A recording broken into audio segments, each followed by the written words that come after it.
Bueno, antes que nada, yo quiero agradecer, para mí es un honor estar acá, en realidad, no es que es un honor para ustedes. Quiero agradecer mucho la invitación a participar de este gran evento, en este magnífico lugar realmente, y con tanta gente. Creo que hemos batido récord, digamos, este año, ¿no? En cuánta gente. Y felicitar, digamos, a la comisión directiva de todas las cosas que está haciendo, porque realmente se están moviendo mucho, difundiendo mucho y haciendo muchas cosas útiles para mucha gente. Bueno, una cosita con algo que dijo Eduardo, con respecto al tema del diagnóstico. Yo sé que estuvo circulando un mail hace poquito, porque hace unos poquitos días salió un artículo en el New York Times, perdón, en el diario en Estados Unidos, que habla de una cuestión acerca del DSM-5. Si quieren, como no es para hablarlo ahora, después en el debate les podría yo explicar, digamos, cuál es la idea, ¿sí? Porque capaz esas cosas asustan. ¿Escucha? Sí, ahora sí. Así que bueno, recuerden ese tema para el debate, háganmelo acordar, porque tengo alguna, digamos, me gustaría contarle algunas cosas. Entonces, bueno, mi charla va a ser básicamente sobre criterios diagnósticos, siempre este tema, en el síndrome de Asperger, y algunas cuestiones en relación a la implicancia de géneros, ¿sí? O sea, hombres y mujeres con respecto al síndrome, porque siempre, digamos, se ha dejado bastante de lado las mujeres con el síndrome, con cierta razón, digamos, porque es verdad que siempre se ha visto más en hombres, ¿sí? Las proporciones siempre han sido a favor de los hombres. Pero no quiere decir que no las haya, y quizás están siendo bastante subdiagnosticadas las mujeres. Y esta cuestión de géneros obviamente empalma un poco con esta teoría, una de las últimas teorías que se ha, digamos, hecho, que es la teoría ES, o de teoría de empatía sistematización.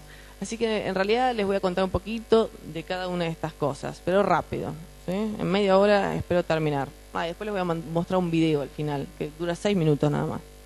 Ok, vamos a intentar esto. Entonces, como muchos saben, supongo, el primer, digamos, en realidad no es el primero, si quieren que les cuente un chisme.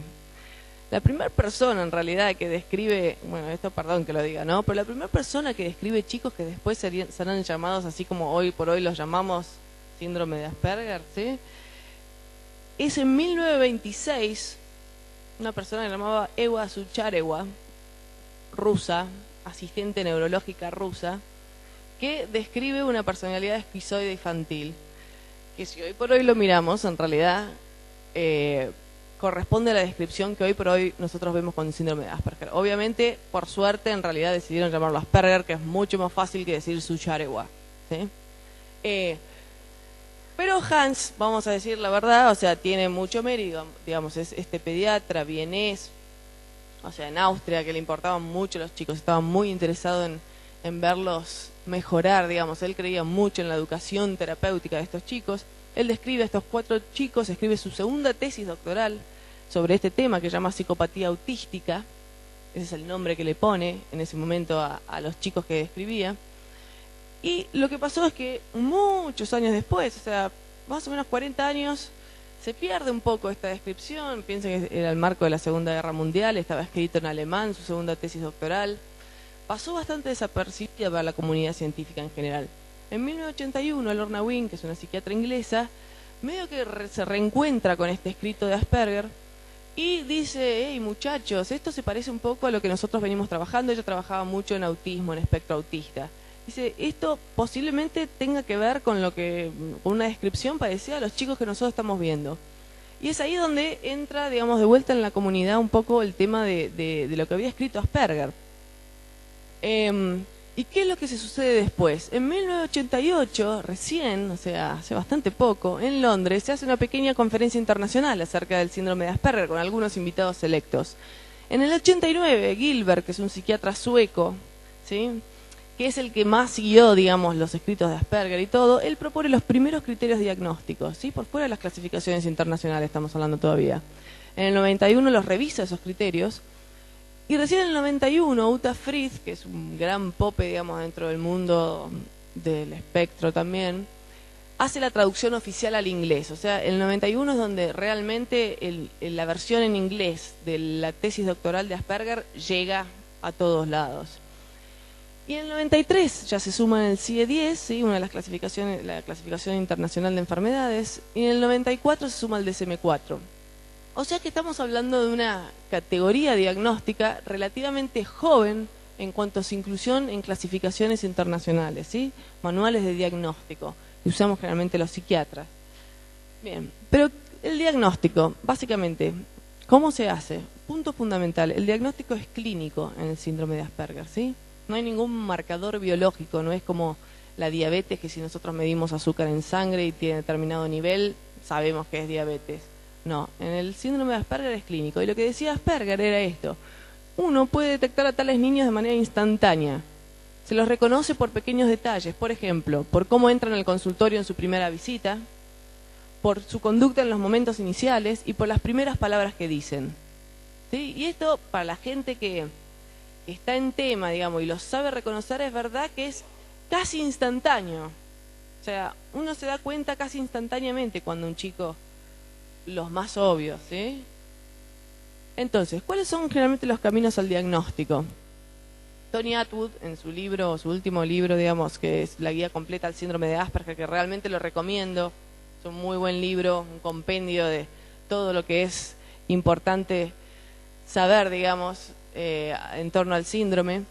Él menciona 8 rutas al diagnóstico, digamos. En primer lugar, él dice, bueno, hay algunos chicos que fueron diagnosticados en temprana edad de autismo.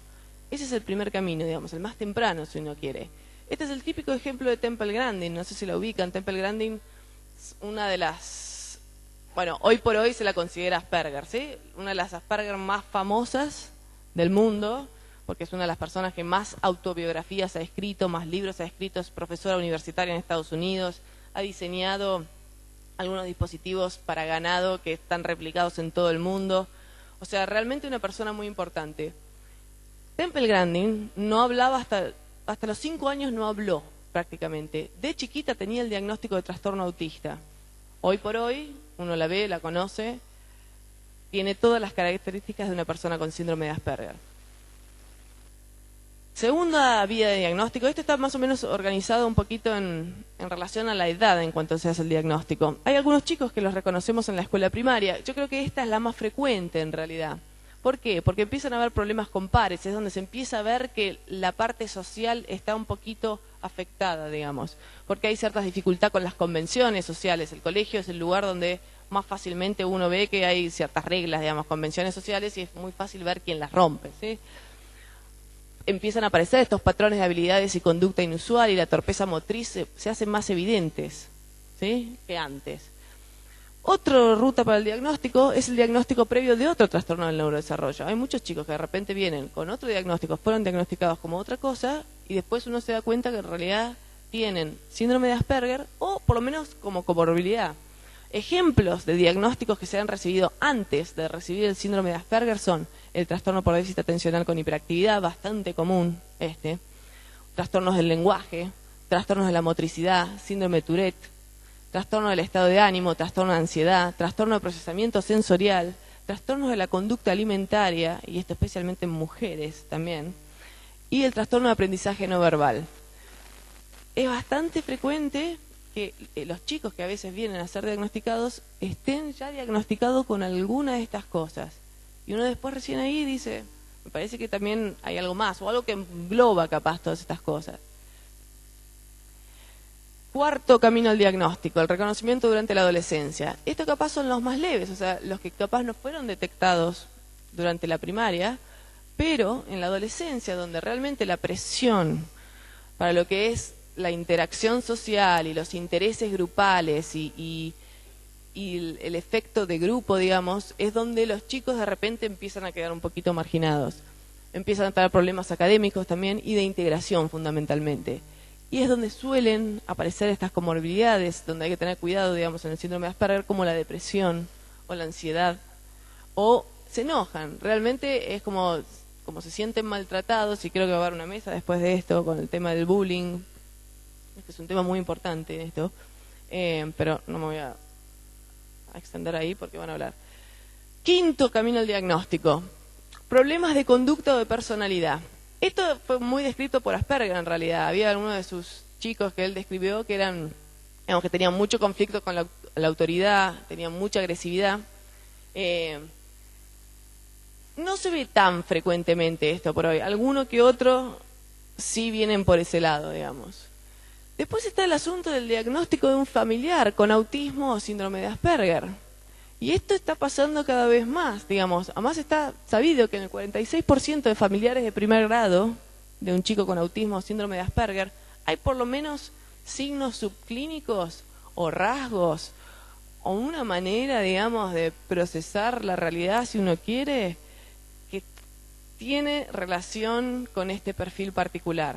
De hecho, mucha gente viene capaz diagnosticando a alguno de sus hijos, por ejemplo, padres o madres, y que de repente descubren que alguien en la familia, o esa madre, o ese padre, o algún abuelo, o algún tío, tiene características bastante similares. Capaz no todas, como para conformar el diagnóstico full, pero suficientes como para decir que están, digamos, en el espectro de estas dificultades. Algo que se hizo muy famoso, digamos, en este último tiempo es el reconocimiento del síndrome en los medios, o sea, todo lo que sea medios de comunicación, televisión, noticias, diarios, revistas, autobiografías, acá sumo web también. Con el acceso a la información que ha habido en estos últimos 10, 15 años, realmente la gente, mucha gente llega viéndose reconocido en una entrevista, en una revista, en una página web leyendo alguno de los síntomas. Y mucha gente viene así, casi autodiagnosticada en realidad.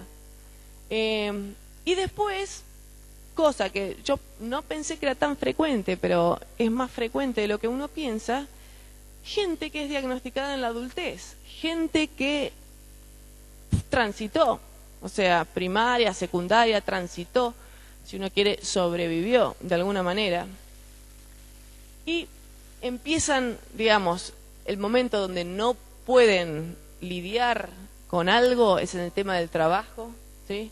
Con respecto al manejo del tiempo, a las jerarquías, a todo lo que es social adentro del trabajo, y ahí es donde salta capaz la dificultad y donde terminan consultando. Y efectivamente hemos tenido gente arriba de los 30, 40 años que efectivamente tiene el síndrome y que hasta ese entonces nadie, digamos, hasta ese momento había dicho algo en relación a eso. Entonces, ahora, con respecto a los criterios diagnósticos, como les contaba, digamos, tenemos el DSM-4 y el CIE-10, ¿sí? Que son los manuales, digamos, de clasificación diagnóstica internacional que usamos todos. Ahora, el problema, digamos, con el tema del síndrome de Asperger en particular, es que existen muchas clasificaciones diagnósticas. Existen muchos autores que han propuesto criterios diagnósticos, ¿sí? Y acá, como se cuenta acá, son 7 personas por lo menos que han propuesto criterios diagnósticos. Y el problema es que no todos son los mismos, no son todos iguales entre sí, ¿sí?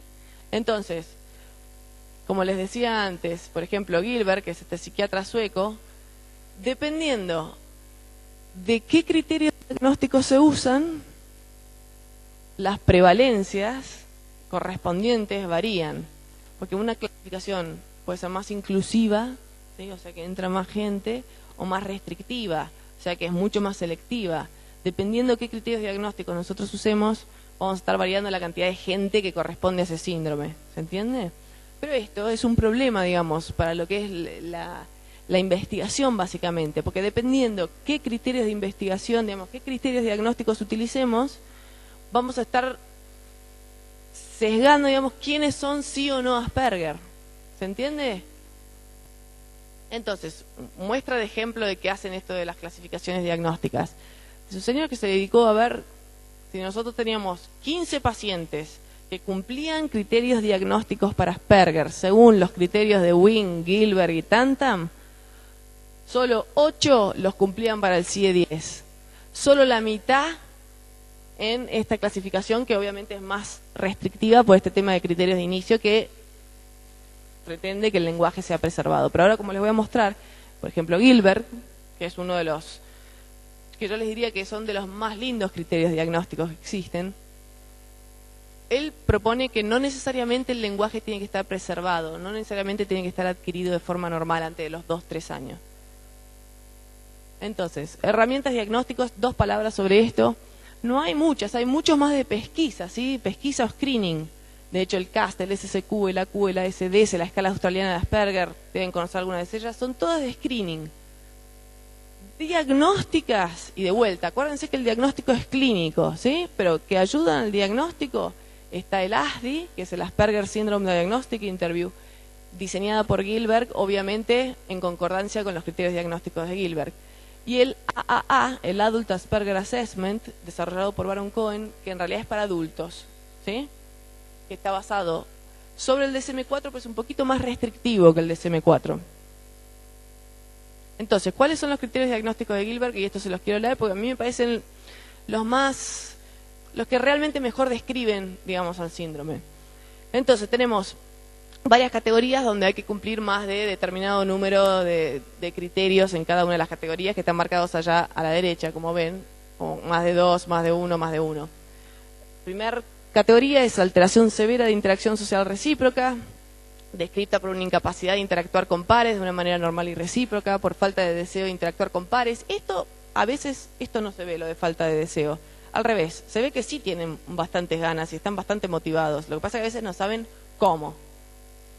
Falta de registro de normas sociales, conducta social y emocional inapropiada, con respecto a los intereses restringidos, estos absorbentes, exclusión de otras actividades, o sea, se dedican solo a eso, adherencia repetitiva a este tipo de intereses.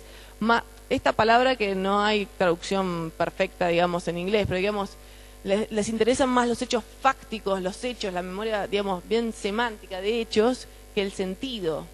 Mucho más de acordarse fechas o números en particular, que cosas con sentido. Imposición de rutinas e intereses sobre sí mismo, en algunos aspectos de la vida, y sobre otros, ¿sí?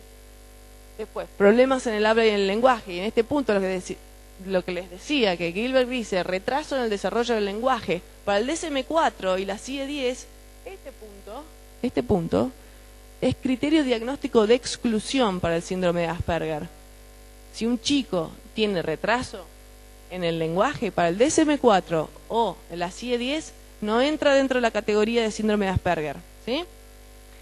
Lenguaje expresivo superficialmente perfecto, lenguaje formal pedante, prosodia rara, características peculiares de la voz, alteración de la comprensión, incluyendo la malinterpretación de significados literales e implícitos. Esto siempre que digo que si uno está y lo escucha hablar y está en otra habitación, uno se da cuenta que esa persona está hablando con una forma de hablar diferente de una persona típica, ¿sí? Problemas de comunicación no verbal, uso limitado de gestos, lenguaje corporal torpe, expresión facial limitada, expresión inapropiada, mirada peculiar y rígida.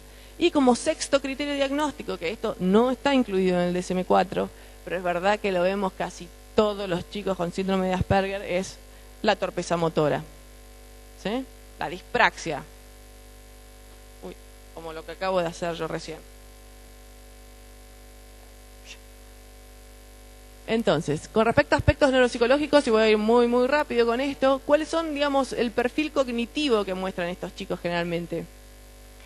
Sí o sí, casi, digamos, esto central es que hay dificultades en teoría de la mente, ¿sí? Es como el núcleo que pasa en estos chicos, la capacidad de inferir estados mentales en otras personas, ¿sí? Y hacer hipótesis más o menos correctas sobre esos sentimientos, estados mentales, creencias, intenciones, deseos.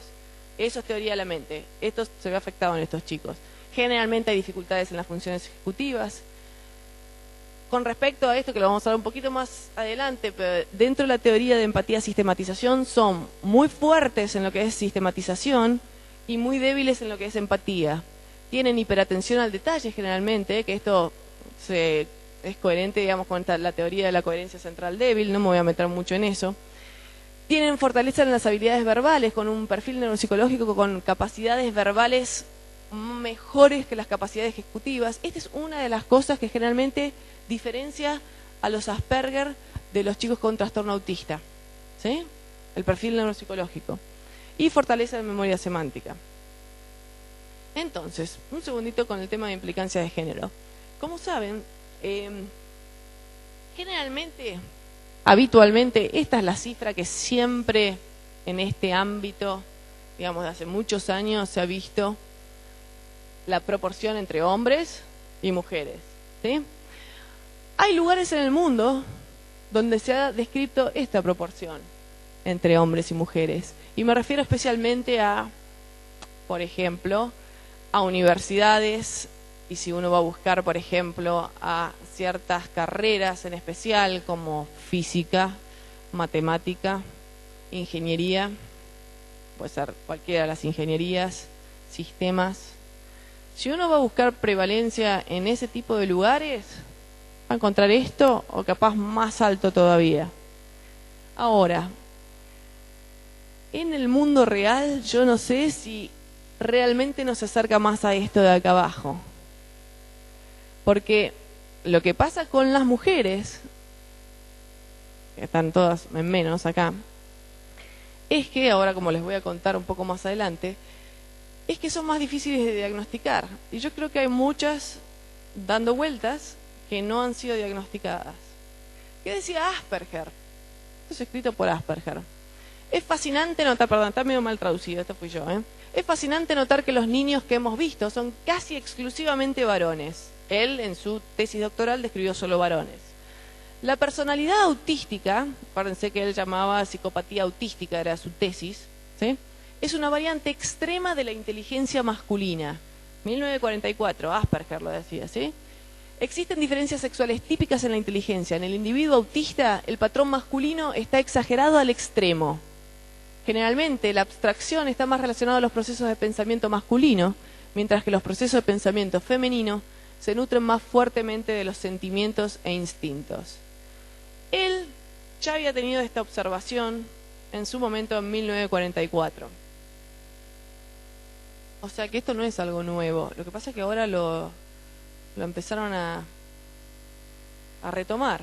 ¿Y qué pasa con las mujeres con Asperger? Como ya les decía, son mucho más difíciles de diagnosticar porque aprenden más fácil que los varones a actuar socialmente, ¿sí? Entonces, tienen estrategias de camuflaje generalmente y los problemas de comprensión social son mucho más sutiles y utilizan el intelecto para analizar las situaciones sociales. Entonces, típicas chicas que capaz cuando eran chicos, cuando estaban en el colegio, lo que hacían era mantenerse un poquito al margen de los grupos, mirar, observar, ver cómo funcionaba la cuestión, y una vez que habían aprendido cómo se daban las cosas, ahí empezar a interactuar. ¿Se entiende? Pero con mayor capacidad capaz que los hombres. Ahora, esto se debe en realidad a una diferencia en los cerebros, ¿sí? Ahora nos vamos a meter un poquito más con eso. Lo que también se vio, digamos, con respecto a las mujeres, es que los intereses especiales quizás no son tan excéntricos como los de los hombres. Capaz no están solo en el tema de los trenes o en los planetas o en los autos o cosas un poquito más excéntricas si uno quiere, pero sí el nivel de interés restringido, pero capaz con temas como animales o dibujo, cosas que capaz no se salen tanto de la norma. O sea que si alguien lo escucha, bueno, podría pasar por alguien que muy obsesivamente le gusta determinada cuestión. Pero si a alguien le gusta mucho contar los cráteres de Plutón, eso es medio excéntrico. ¿Se entiende? Entonces, hay una autora que se llama Halliday, que escribió un libro que se llama Pretending to be Normal, una señora a quien se le diagnosticó Asperger y tiene una hija con Asperger, que ella mencionaba que las mujeres son el extremo invisible del espectro, las personas a las que nadie ve en realidad, porque nadie las está captando.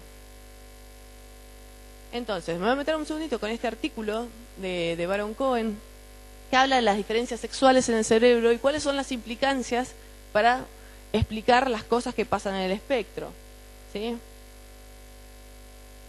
Entonces, lo que hacen primero es tratar de diferenciar qué es empatizar y qué es sistematizar. Empatizar se refiere a la capacidad de predecir y responder a la conducta de agentes mediante la inferencia de sus estados mentales y de responder a estos con una emoción apropiada.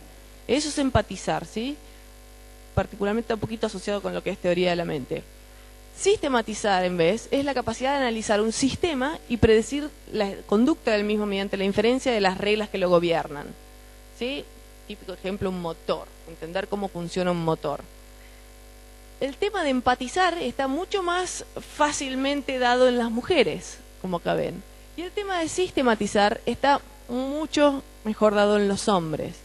un hombre suele entender mejor cómo anda el motor de un auto que una mujer, en términos generales. No quiere decir que no haya mujeres que lo sepan, ¿sí? Pero generalmente un hombre capaz puede tratar de arreglar un problema en un motor de un auto. Las mujeres suelen ser mejor en los eventos sociales, o sea, en tratar de ser buenos anfitriones, de estar hablando, cosa que los hombres capaz no son tan buenos para eso. Entonces, esto empalma con la teoría del cerebro masculino extremo. Baron Cohen lo que dijo es, miren, Asperger decía esto, ¿qué habrá de verdadero en esto? O sea, ¿por qué se ve más varones que mujeres? Digamos, ¿por qué? ¿Cuál sería la razón? Algo debe haber por detrás de esto que está explicando esto. Entonces, lo que él empezó a decir es, bueno, ¿qué pasa en las personas del espectro? Parece como si fueran un extremo del patrón masculino, ¿sí? De las habilidades masculinas llevadas como al extremo. Entonces, mucha dificultad para empatizar, ¿sí? Acuérdense que las mujeres eran las buenas empatizando, los varones un poquito menos, y mucha facilidad para sistematizar. Hipersistematizadores, hipoempatizadores, ¿sí? Y lo que él dice es que hay aspectos de la neuroanatomía del espectro, digamos, que pueden ser vistos como un extremo de la neuroanatomía masculina típica.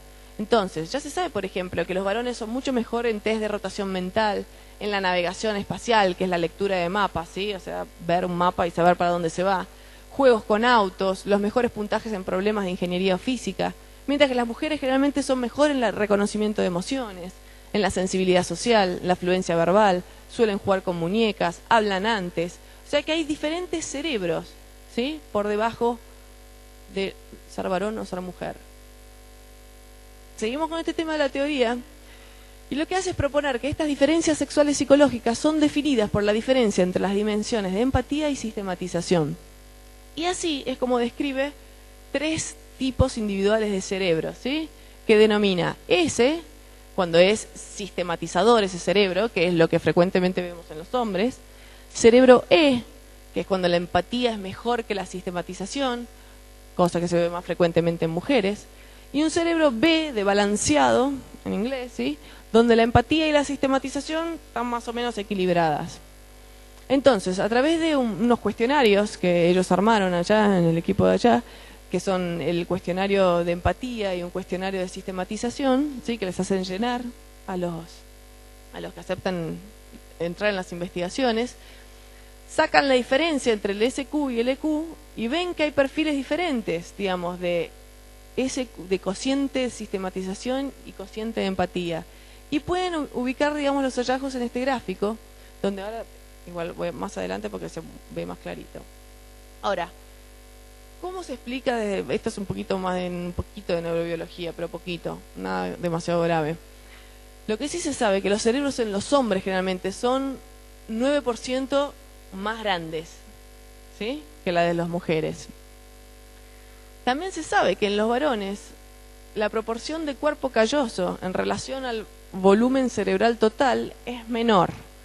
O sea, hombres, cuerpo calloso, perdón, no les expliqué qué es. Es como la estructura que conecta ambos hemisferios, ¿sí? Hemisferio derecho y hemisferio izquierdo tienen como un puente que conecta los dos hemisferios. Eso se llama el cuerpo calloso.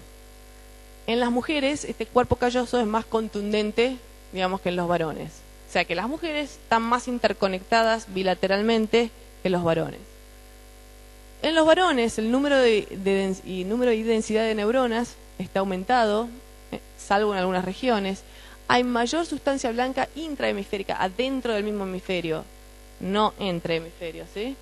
Lo que hace que la conectividad local adentro de cada hemisferio esté aumentada, pero disminuida la conectividad entre los hemisferios, ¿sí? Al revés que las mujeres, donde hay más conectividad entre los hemisferios, ¿sí? Y mayor conectividad de conexiones largas entre distintos lóbulos. Básicamente un cerebro de mujer está mucho más interconectado que un cerebro de varón. Muy sintético lo que les estoy diciendo, ¿eh? Que no me escuchen mis profesores de medicina. Bueno. Ahora, lo que pasa con los adultos con síndrome de Asperger es que tienen generalmente cerebros de tipo S extremo, sistematizadores extremos, y una diferencia entre el cociente de sistematización y el cociente de empatía muy alta. Y si se fijan acá, ¿Ven este gráfico? Acá hay puntitos, no sé si se llega a ver, puntitos verdes, puntitos azules y puntitos rojos. Están ahí, ¿se llega a ver los colores? Puntitos rojos son las mujeres, puntitos azules son los hombres, puntitos verdes son las personas con, digamos, con Asperger y con autismo de alto funcionamiento.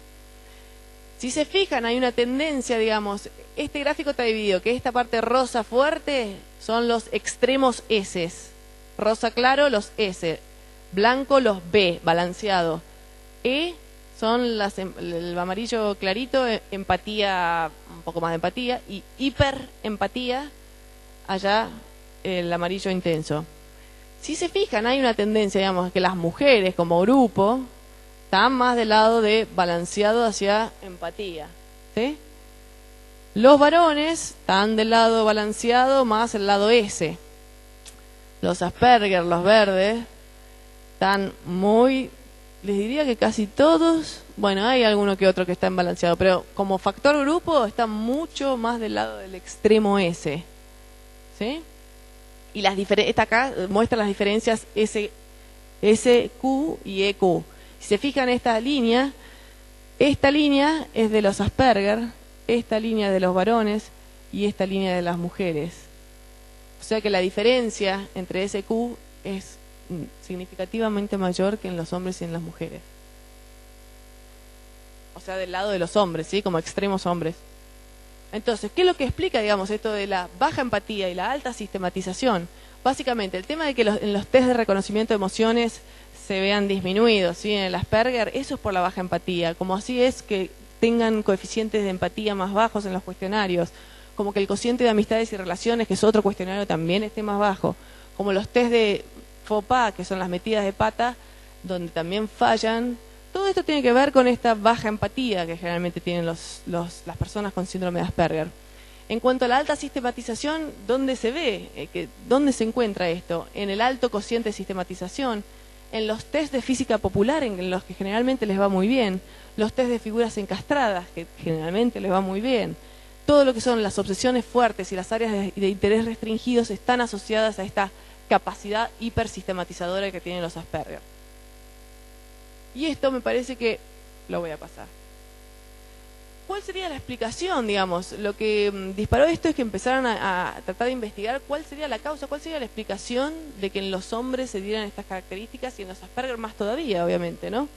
Y se empezaron a meter y estudiar el rol de la testosterona en el neurodesarrollo. ¿Por qué? Porque se sabe que la testosterona sí revierte la apoptosis, digamos, se sabe que tiene influencia en la conectividad neural, se sabe que altera perfiles neuroquímicos. Saben lo que es la testosterona, ¿no? La hormona masculina por excelencia, digámoslo así.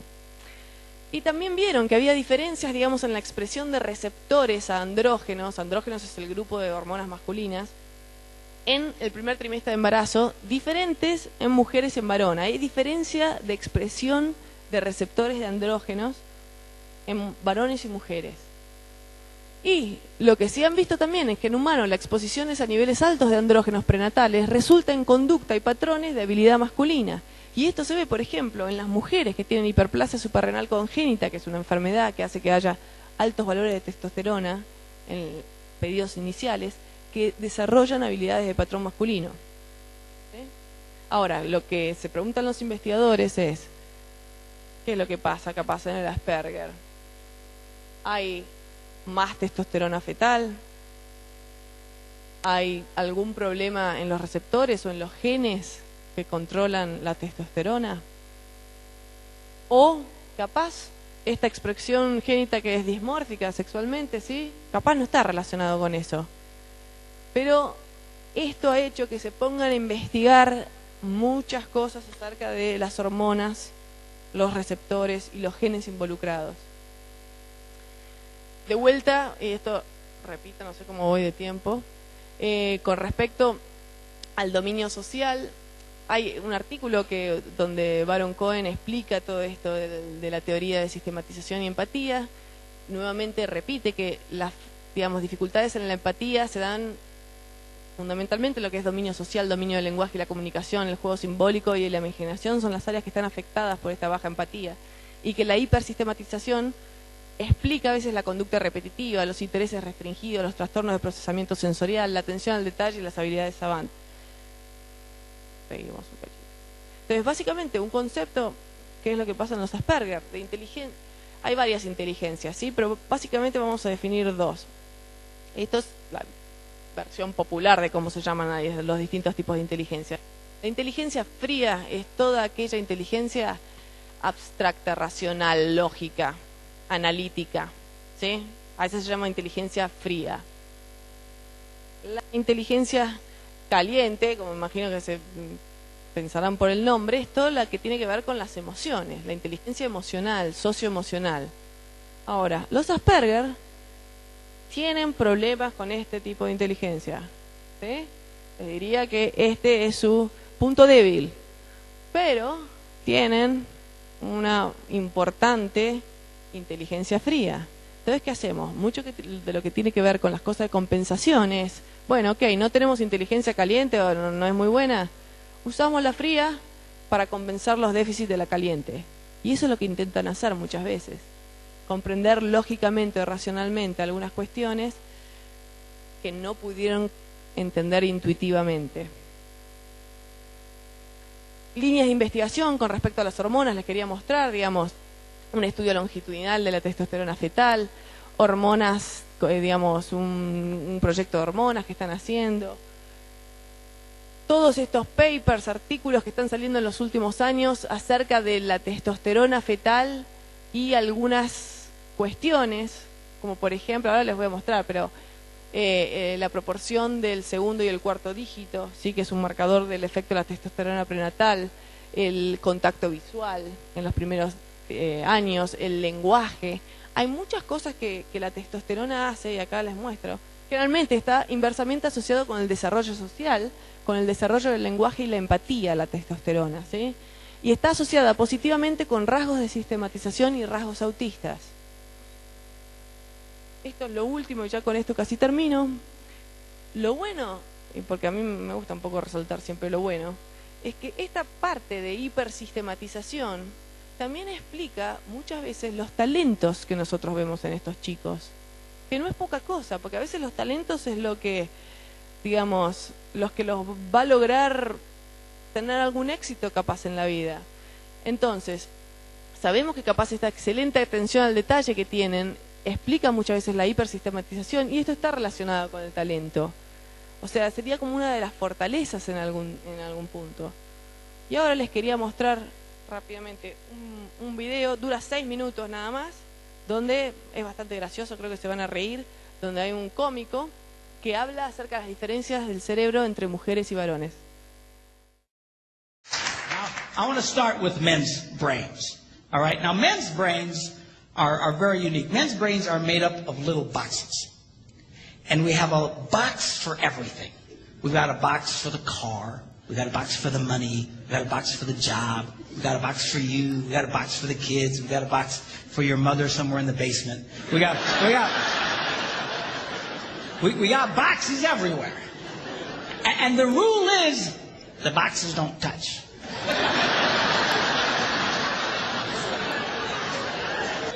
When a man discusses a particular subject, we go to that particular box, we pull that box out, we open the box, we discuss only what is in that box, all right?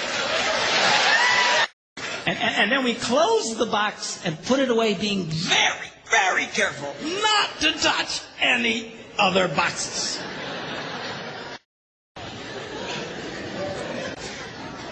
Now, women's brains are very, very different from men's brains. Women's brains are made up of a big ball of wire.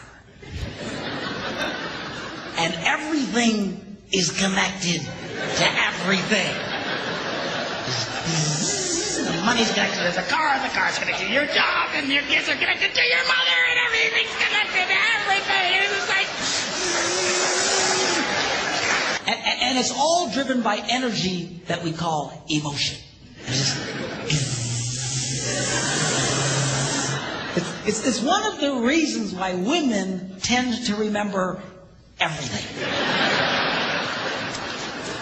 Because if you take an event and you connect it to an emotion, it burns in your memory and you can remember it forever.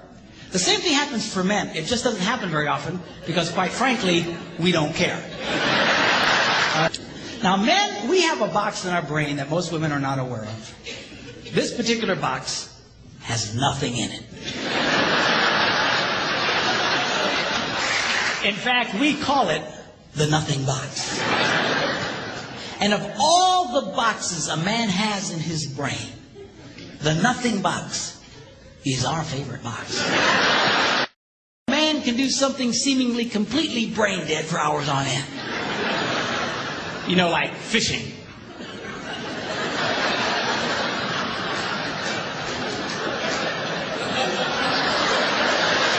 And we love it. That's why a guy can sit in front of a TV and go.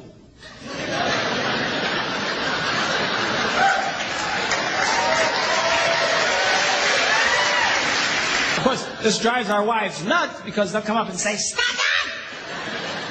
You can't possibly be watching anything!" I'm not. Pennsylvania a couple of years ago did a study and discovered that men have the ability to think about absolutely nothing and still breathe. Women can't do it. They can't do it. Their minds never stop. And they don't understand the nothing box. And it drives them crazy. Because nothing drives a woman more crazy or makes her feel more irritated than to witness a man doing nothing.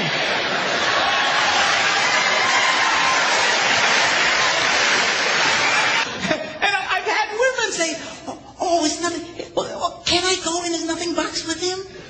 Besides, you'll walk in there and go, You know, this place could really use some pictures. Nice little table over here, some flowers. Is it? No! Now this handles the way men and women handle stress. Okay? When a man is stressed out, all he wants to do is run to his nothing box. A woman will see a man in that vegetative state, and she'll come up and go,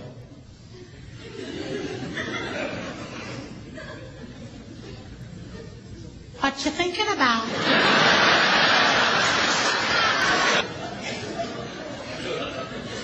Nothing. We got to think about something. No, I was thinking about nothing. Now, when a woman is stressed out, she has to talk about it. If she doesn't talk about it, her brain will literally explode.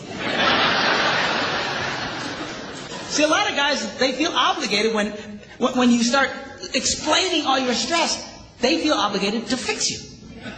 Right? Because that's what a man does. A man only tells his troubles to another man in hopes that that man will help fix it. Okay? But she's not a man. And you try and fix her, she's gonna kill you. Right?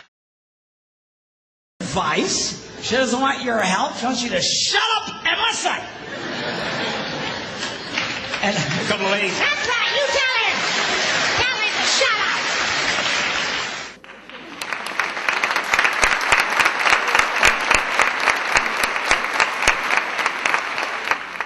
Bueno, y Tute, que es un... volvió ahí.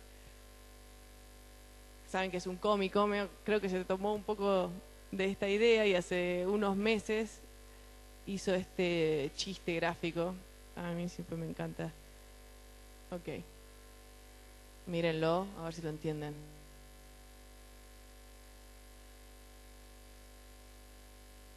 ¿Sí? Este es un hombre.